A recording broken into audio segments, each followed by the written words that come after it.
Hi, welcome to ConflictStory, where we bring you the best and most fascinating stories just for you. Let's dive right into one of those stories. It begins like this. You know what they say about the quiet hours before dawn? That's when the world shows its true face. I learned that lesson at 56, standing in my boxer shorts and yesterday's t-shirt, staring at four figures pounding on my front door like debt collectors from hell. The clock on my nightstand glowed 4:30 a.m., and outside my beach house, Karen Whitmore was holding court with three uniformed homeowner association officials, their flashlights cutting through the darkness like prison searchlights. "Mr. Ocean, open this door immediately!" Karen's voice could strip paint off a battleship. Through the window, I watched her wave a stack of papers above her head like some demented auctioneer. She was wrapped in that ridiculous pink puffer jacket she wore to every neighborhood meeting, the one that made her look like a marshmallow with delusions of grandeur. The house must be transferred to the homeowner association today. No questions, no delays. I'm not a man who scares easily. 20 years in the Coast Guard taught me to face storms, both at sea and on land. But standing there, watching these people film everything on their phones while Karen's voice climbed another octave, I felt something cold settle in my chest. This wasn't a misunderstanding. This was an ambush. "What the hell are you talking about?" I shouted through the door, my voice rough with sleep and confusion. The wooden frame shook under their renewed assault. One of the HOA officials, a thin man with wire-rimmed glasses, held up his phone like he was documenting a crime scene. The red recording light blinked at me through the glass like a malevolent eye. "You signed the papers, Mr. Ocean," Karen called back, her tone dripping with fake sympathy. "The auction was completed yesterday evening. This property now belongs to the homeowner association for our new administrative offices. We have legal authority to take possession." Auction. What auction? I pressed my palm against the cold glass, trying to make sense of her words. My beach house had been in my family for 30 years. My wife Sarah and I had spent countless evenings on the deck, watching the sun melt into the Pacific horizon. After she passed 2 years ago, this place became my sanctuary, the only thing that still held her memory in its walls. "You're out of your minds," I said. But even as the words left my mouth, a doubt crept in. Had I signed something? The past few months had been a blur of grief and paperwork, estate lawyers and insurance forms. Could I have missed something important? Karen's laugh was sharp as broken glass. "Check your email, Mr. Ocean. The documentation is all there. Electronic signatures, properly witnessed, legally binding. We gave you every opportunity to participate in the process." I stumbled to my laptop, hands shaking as I opened my email. There it was, buried between spam messages and condolence cards I still couldn't bear to delete. An official notice from the homeowner association dated 3 days ago, with an attachment labeled Property Auction, Final Notice. My cursor hovered over the file, afraid to open it. The document was professionally formatted, complete with legal jargon and official seals. According to the paperwork, my property had been included in a special assessment auction to cover accumulated community maintenance debts. The winning bid was $15,000, paid by the homeowner association itself. At the bottom of the page, in a neat digital signature box, was my name in that generic font that screams electronic fraud. "This is insane," I whispered to the empty room. But there it was in black and white, looking official enough to fool a judge. Someone had forged my signature, and they'd done it well enough to make it stick. Outside, Karen's voice carried the satisfaction of a predator who'd cornered her prey. "We'll be back in 1 hour with the moving truck, Mr. Ocean. Please have your personal belongings ready for removal. The homeowner association has been more than generous with the timeline." I watched through the window as they climbed into their vehicles, Karen's SUV leading the procession like a funeral hearse. The thin official with the glasses continued filming until they disappeared around the corner, leaving me alone with the sound of waves crashing against the shore and the bitter taste of betrayal in my mouth. My neighbor Tom Hartley emerged from his garage across the street, tool belt hanging loose around his waist. We'd been friends for 15 years, ever since he'd helped me install the deck railings that Sarah had wanted for her birthday. He approached slowly, the way you might approach a wounded animal. "What's all the commotion, Marcus?" Tom's voice carried genuine concern, but I caught something else underneath. Fear, maybe, or calculation. "Looked like official business?" "They're trying to steal my house, Tom." The words felt surreal coming out of my mouth. Some fabricated auction, forged documents, the whole 9 yards. Tom's expression shifted, and for a moment I saw pity in his eyes. That's when I knew I was in deeper trouble than I'd realized. When your oldest friend looks at you like you've lost your mind, you know the game is rigged against you. "Marcus, listen," Tom said, glancing toward Karen's house down the street. "Maybe you should just cooperate. You know how these things work. Fighting the homeowner association is like punching concrete. It just breaks your hands." The betrayal hit me harder than Karen's threats. Tom wasn't offering to help. He was advising surrender. I studied his face, searching for the man who'd shared beers on my deck every Friday evening, who'd helped me clean out Sarah's closet when I couldn't do it alone. Instead, I saw a stranger wearing my friend's face, someone who'd already chosen sides. "Get off my property," I said quietly. Tom flinched like I'd slapped him. "Marcus, be reasonable. You're not thinking clearly. This grief, losing Sarah, it's clouded your judgment. Maybe they're right. Maybe you did sign something and forgot." That's when I understood the true scope of their plan. They weren't just stealing my house, they were stealing my sanity, making everyone believe I was an unreliable old man consumed by grief, the perfect victim, isolated and discredited before the fight even began. I said, "Get off my property." This time, my voice carried the authority I'd learned commanding rescue operations in rough seas. Tom stepped back, hands raised in surrender, but I saw the relief in his posture. He'd delivered the message he'd been sent to deliver. As Tom retreated to his garage, I noticed other neighbors peering from their windows, phones pressed to their ears. The gossip network was already spinning, spreading the story that Marcus Ocean had finally cracked, that his grief had driven him to paranoid delusions about property theft. By sunset, half the neighborhood would believe I was having a breakdown. I spent the next hour pacing my living room like a caged animal, making phone calls that led nowhere. The property office was closed. My lawyer's voicemail was full. The police dispatcher informed me that civil property disputes weren't their jurisdiction. Every door I tried to open slammed shut in my face, leaving me more isolated with each failed attempt. When Karen returned, she brought reinforcements. The moving truck was massive, the kind used for commercial relocations. Behind it followed 2 more cars filled with people I recognized from neighborhood meetings. Faces that had smiled at me over backyard barbecues, voices that had offered condolences at Sarah's funeral. Now they stood in my driveway like an occupying army, phones ready to document my humiliation. "We're going to make this easy, Mr. Ocean," Karen announced, her voice carrying across the street for maximum audience effect. "Just step outside with your hands visible, and we'll help you pack your essentials. The homeowner association has arranged temporary housing at the Sunset Manor facility until you can make permanent arrangements." Sunset Manor, the nursing home where they warehoused inconvenient old people until they forgot their own names. The final insult, delivered with Karen's signature blend of fake concern and bureaucratic menace. I looked at my reflection in the hallway mirror, a gray-haired man in rumpled clothes, alone in a house that suddenly felt like a tomb. Sarah's photograph smiled at me from the mantel, frozen in happier times when the world made sense and justice meant something. For a moment, I felt the weight of my 56 years pressing down like an anchor dragging me toward the bottom. But then I remembered something my Coast Guard commander used to say.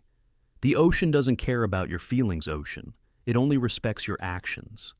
The man in the mirror straightened his shoulders, and I saw a flicker of the officer who'd pulled drowning sailors from winter storms. They wanted a fight? I'd give them a war they'd never forget. The concrete blocks appeared overnight like tombstones marking my property's death. I woke up the next morning to find my driveway barricaded, yellow caution tape stretched between orange cones that screamed construction zone. A hand-painted sign announced Homeowner Association Emergency Infrastructure Repair, no vehicle access.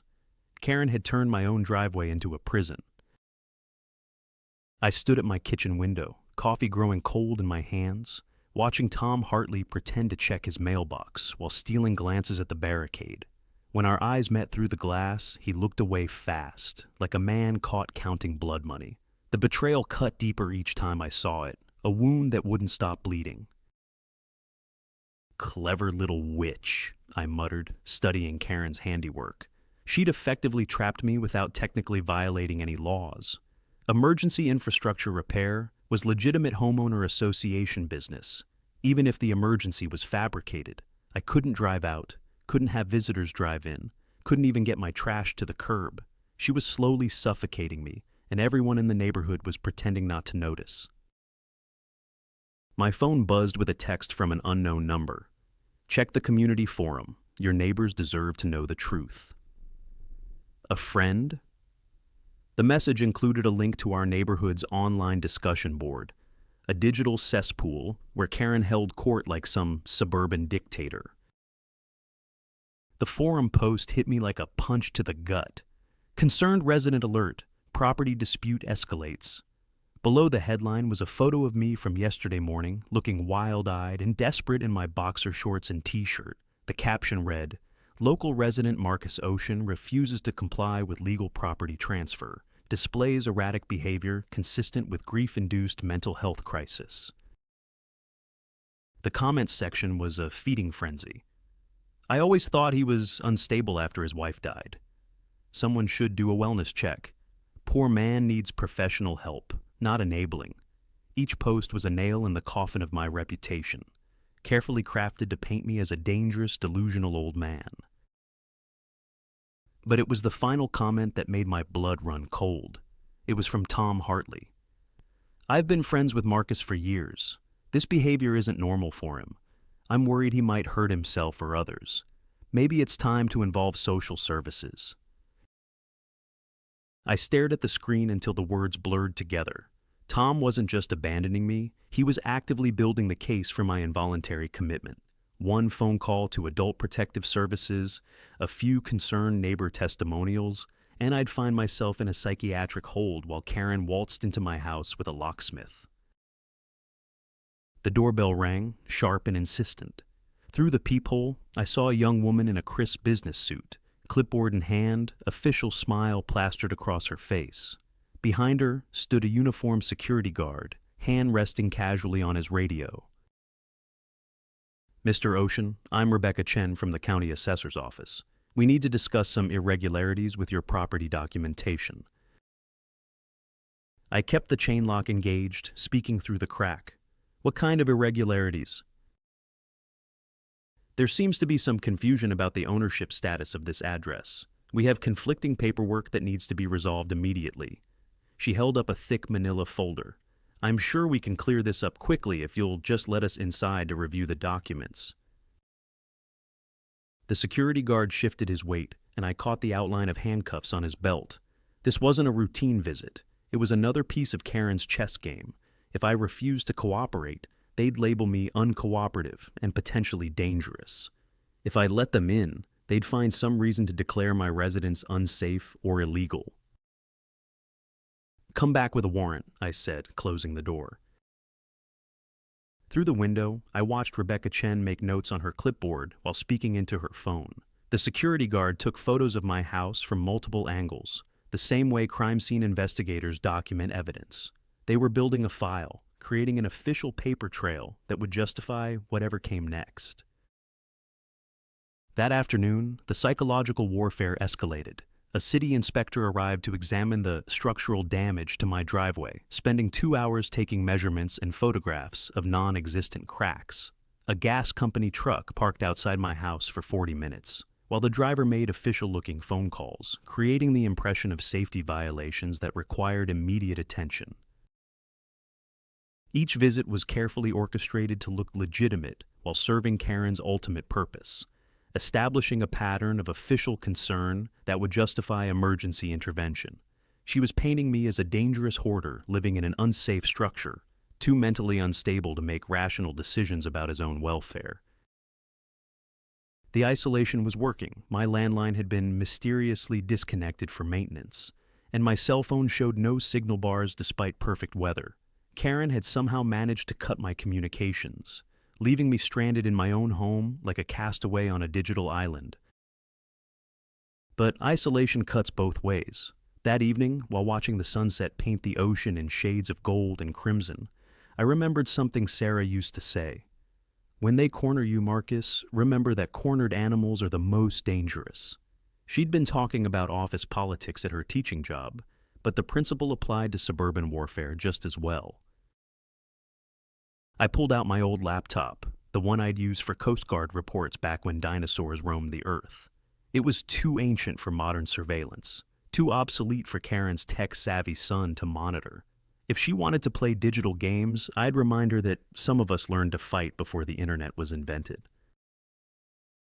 The neighborhood's Wi-Fi networks told an interesting story. Most houses had standard residential connections, but 3 addresses showed unusual activity patterns, massive data uploads happening at regular intervals. Karen's house was one of them. Her son Danny's technical consulting business was another. The third was Tom Hartley's garage, where he'd recently installed what he claimed was a new security system. I'd found their command center. My phone suddenly buzzed back to life, signal bars jumping from 0 to full strength. A cascade of missed messages flooded in, most from numbers I didn't recognize. But one caught my attention. Uncle Marcus? It's Eddie from down the street. Mom said you were having trouble with your internet. I might be able to help. P.S. Your neighbors are being watched too. Eddie Martinez was 16, lived 3 houses down with his grandmother, and spent most of his time in their converted garage tinkering with computers that his grandmother couldn't pronounce. I'd helped him salvage boat parts for one of his robotics projects last summer, back when the world still made sense.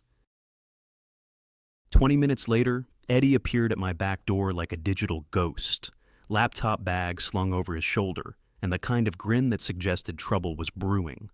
"Dude, your network security is terrible," he said without preamble, "but so is theirs." We spent the next hour in my kitchen while Eddie worked magic with cables and code. "They're running a pretty sophisticated operation," he explained, fingers flying across his keyboard. "Multiple cameras, coordinated social media campaigns, even some basic voice analysis software to monitor your phone calls. Karen's son really went all out." "Can you shut it down?" Eddie's grin widened. "Shut it down? Uncle Marcus, I can do something way better than that. I can turn it inside out." As if summoned by our conversation, my doorbell rang again. This time, it was Martha Kellner from next door, the retired school teacher who'd brought casseroles after Sarah's funeral. She stood on my porch holding a covered dish, looking genuinely distressed. "Marcus, I don't know what's happening, but this isn't right," she said when I opened the door. "Karen came by this afternoon asking questions about your mental state, whether you'd been acting strange, if I'd seen you talking to yourself. I told her to mind her own business, but she's been to every house on the block."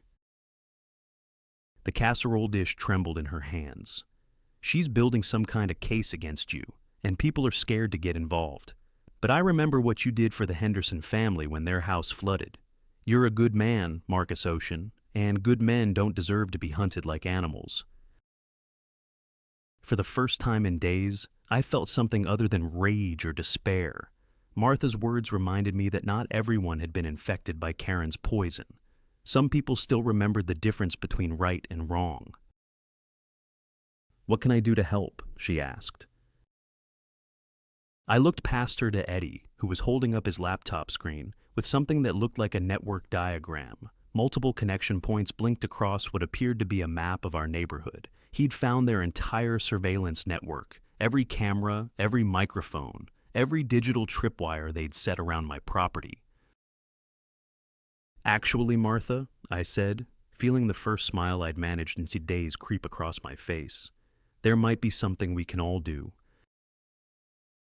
The war was about to take a very different turn. The counterattack began at 3:17 a.m., the same predatory hour when Karen had first invaded my sanctuary.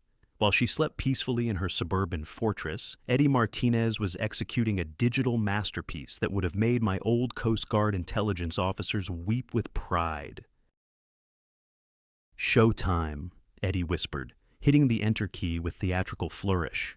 Across our neighborhood, every camera in Karen's surveillance network suddenly switched feeds. Instead of monitoring my supposed breakdown, they began broadcasting the contents of her private HOA chat rooms, complete with audio recordings of her strategy sessions. The beauty of Eddie's hack was its simplicity. Karen's own equipment became the weapon of her destruction.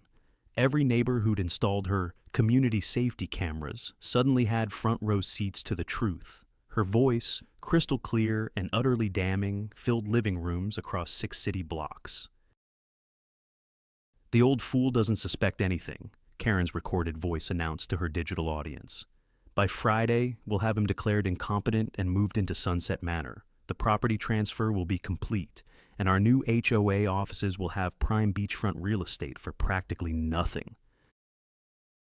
I sat in my darkened kitchen, watching laptop screens light up like Christmas trees, as neighbors across the community realized they'd been played. Martha Kellner had positioned herself at her front window, phone pressed to her ear, spreading the word to anyone who'd listen. The digital revolution was becoming a grassroots uprising. But Karen's confessions were just the opening act. Eddie had discovered something far more damaging in the HOA's private files. "Uncle Marcus, you need to see this," he said, pulling up a spreadsheet that looked like a real estate acquisition plan.